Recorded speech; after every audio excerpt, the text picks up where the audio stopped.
Hey there, boys, and also shout out to a few women that watch also. What's up? How was your weekend? There was some silverware handed out in a couple of countries this past weekend, so we'll get to that in a sec. One of which may just surprise you. I'm talking Coupe de France here. Spoilers. By the way, you guys like this Pacific FC top? This kit that I'm wearing?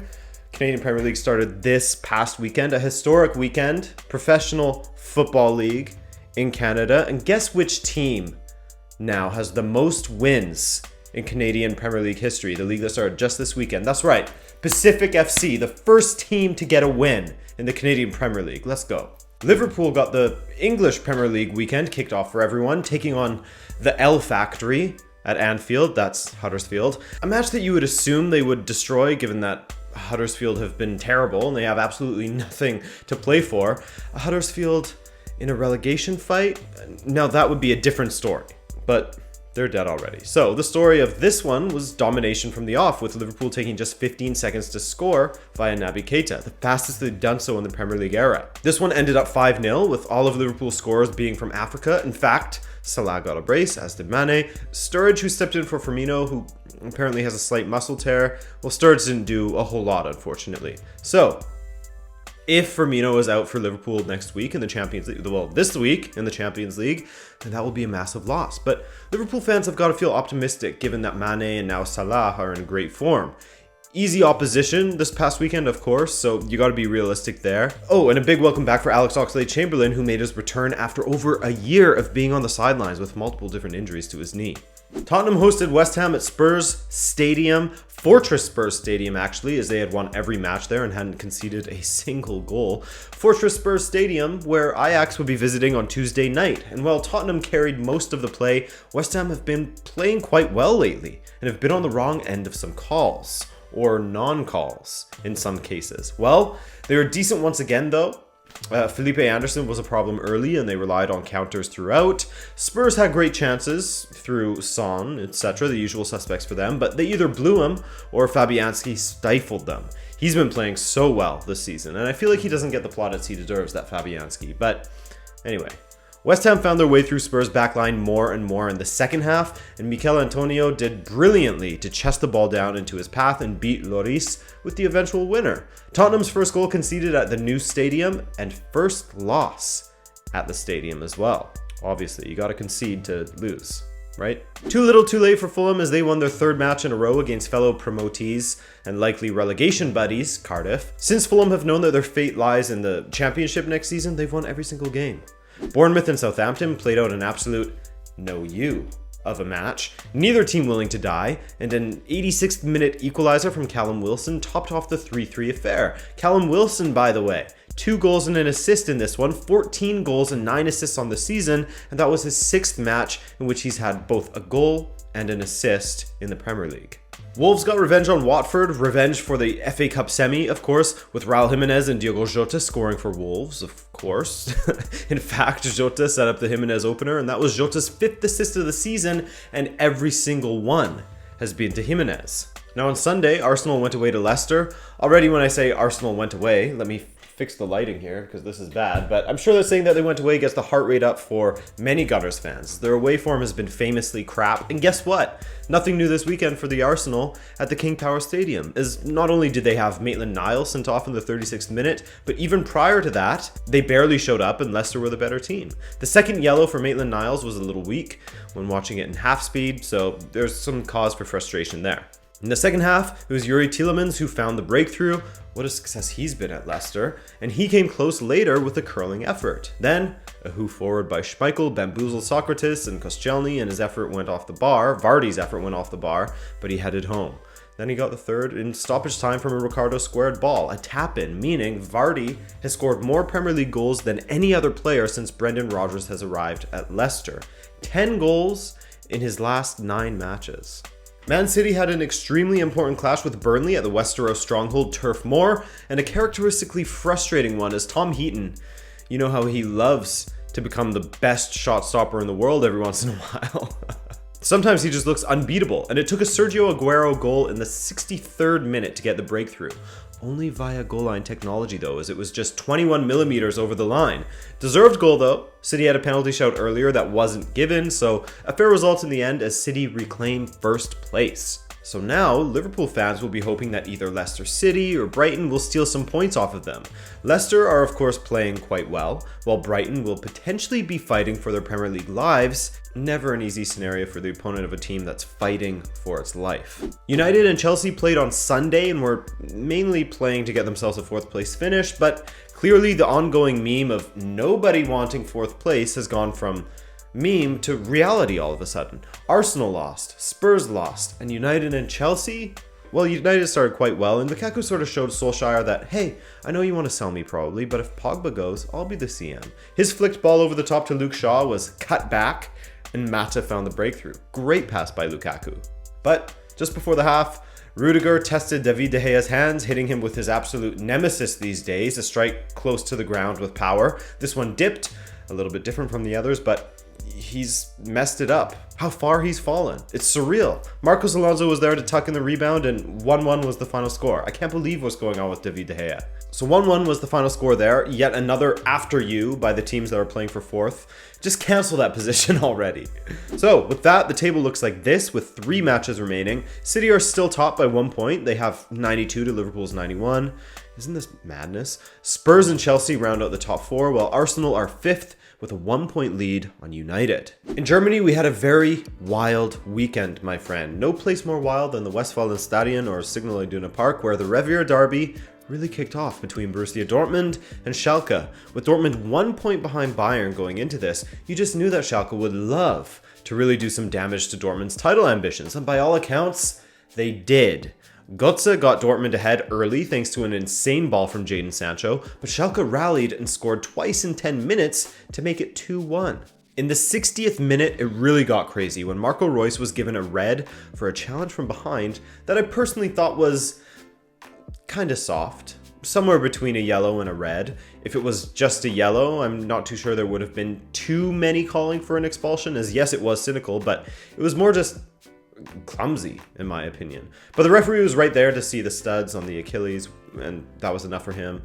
And I won't really argue too much with that either, so it could have gone either way and I would have been a happy guy.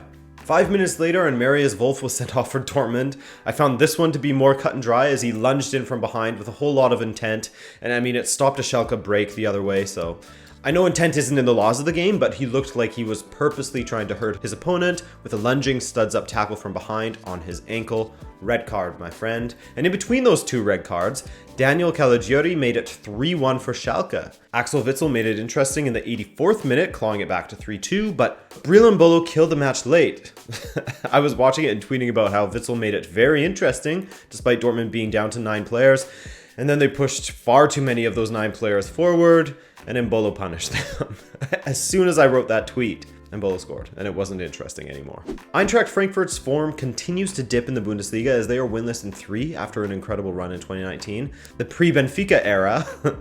You may have defeated us, but we've left a mark on you that you cannot shake now, man. The curse of Bruno Lage. Anyways, they drew 0-0 with Hertha Berlin. Super even match. Frankfurt look a little tired these days, but hey man, you want to be a big boy, you got to get used to playing a lot of matches, alright? Speaking of which, a fellow team that's aspiring to be a big boy in RB Leipzig got yet another win. Their 6th in a row as they were undefeated in 13 matches. This win came against Freiburg with the classic duo of Emil Forsberg and Timo Werner getting the goals for Leipzig, while Yusuf Poulsen, the man really in form this season, grabbed an assist on Werner's opener. Pretty scary game for Leipzig. At times was when Grifo made it 1-1 in the 66th minute. Things looked a little hairy for them. And finally, after Dortmund's big fail at home to Schalke, it was all eyes on Bayern Munich versus FC Nuremberg, as the defending champions of the last 1 million years in a row could go 4 points ahead of Dortmund with 3 matches remaining. However, Nuremberg is also a team fighting for their lives, so they aren't going to go down easy for Bayern. Plus, they have a bit of a natural rivalry there. In fact, Nuremberg led the match until the 75th minute when Serge Gnabry equalized. He's been involved in 9 goals in his last 10 matches for club and country, meaning that Bayern's lead extends by only 1 point as they failed to take advantage of Borussia Dortmund's, failure to Schalke. Bayern Nuremberg 1-1. Dortmund have Werder Bremen, Fortuna Düsseldorf, and Borussia Mönchengladbach to play, the latter of which is away. While Bayern will take on Hannover 96, RB Leipzig away, and Eintracht Frankfurt at home. So it's a tough end to their schedules, so things could change yet still. In Spain, Sevilla continued their extremely inconsistent form. After defeating Rayo Vallecano 5-0 on Thursday, they lost 1-0 to Girona on Sunday morning. They went through a rough patch, seemed to have steadied the ship, and now they've lost twice in their last 3 matches again, so I don't know what's going on at Sevilla. Valencia have found themselves in some crap form lately, losing this past weekend against Eibar. That doesn't look good for them in their lead up to their match against Arsenal in the Europa League this week. Worse yet, they lost at home thanks to a 92nd minute winner from 35-year-old striker Charles. Charles is having a great season for Eibar though. 14 goals from 32 appearances now, half of which are starts. Atletico Madrid, let's use the proper terminology here people, they secured a Simeone over Real Valladolid. If you don't remember what a Simeone is, let me jog your memory. Quite simply, it's just a 1-0 win. That's what Simeone loves, and that's what Atletico tends to secure all the time. This time they found the winner through a Joaquin Fernandez own goal in the second half. Unfortunate for the visiting Valladolid, who were matching Atletico tit for tat throughout and forced some decent saves out of Oblak. Poor Fernandez though, man. Headed it perfectly past his own keeper, and that was the winner for Atletico. It meant that Barca would have to win to secure the title.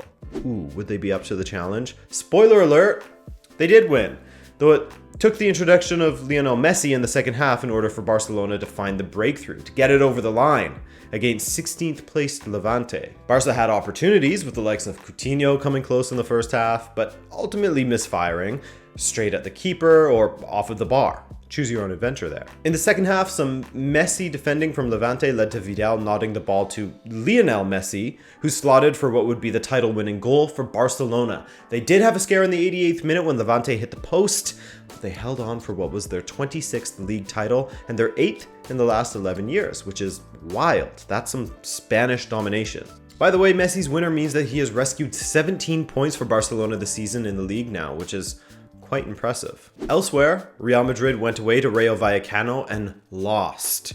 Rayo Vallecano, of course, famously ended Valencia's 2019 unbeaten run, and now they have handed Real Madrid their 10th loss of the season in league play. So with teams from 3rd through 6th all losing, nothing changed at all, really. I mean, Barcelona stay top. Obviously, they won it. Atletico and Real followed in tow, etc., etc., etc.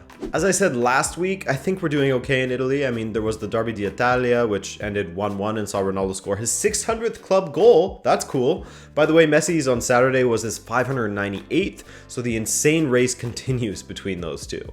But bonus competition time. Coupe de France. In France, we had the Coupe de France final, and what an interesting match that was, as PSG's poor form has continued lately. After going 2-0 up in an 8-minute stretch, PSG blew their 2-goal lead thanks to an own goal from Kimpembe before halftime, and then a 66th-minute equalizer from Mexer. Chances went in each direction, and in the 119th minute of extra time, Kylian Mbappe No, he didn't. He got himself sent off for a horror tackle. What on earth was he thinking, man? You're almost at the shootout. Just stay on the pitch. You don't have to end someone's career. Anyway, this thing went to a shootout, and it was one of the best I've seen. Through 5 strikes, not a single player on either side failed to convert. Ismaila Sarr then converted Rennes' 6th penalty, meaning it came to Nkunku, the guy who was subbed on in the 121st minute of extra time. That's stoppage time, folks. He ran up to the ball and skied it. Meaning, Rennes won the shootout, and PSG's end to the season just gets worse and worse. Rennes the champions. And Neymar, fresh off of the news that he would get a 3-match ban for running his mouth on Instagram about the officiating in the second leg of the PSG versus Man United match. Well, following the shootout loss, as PSG walked up to the stands to collect their runners-up medals, Neymar threw a punch, albeit a very soft one, towards a spectator who was filming his walk up to the stands. Most likely he wasn't just filming him, as plenty others were, and most likely he was running his mouth to Neymar, but Neymar, bro, you can't do that. You have to be professional at some point, man. Now you're gonna get a ban in France. He just seems like an angry, grumpy dude, you know? What happened to this Brazilian joie de vivre? God, it's hot in here with this sweater on. Whew. And that, my friends, is all that we'll talk about this time, because I'm hot now. No, I'm joking, because I've ran out of things to talk about. I have plenty of other leagues to highlight in my title races you should watch video, which will be coming out on Tuesday. I enjoyed doing that last season. Nice to shed light on other places in Europe that don't get a ton of love, at least on this channel, and pretty much on no other channels either. But anyways, if you enjoyed this video, then a like always helps, and I hope to see you in a watch along tomorrow. Love you. See you in the next one.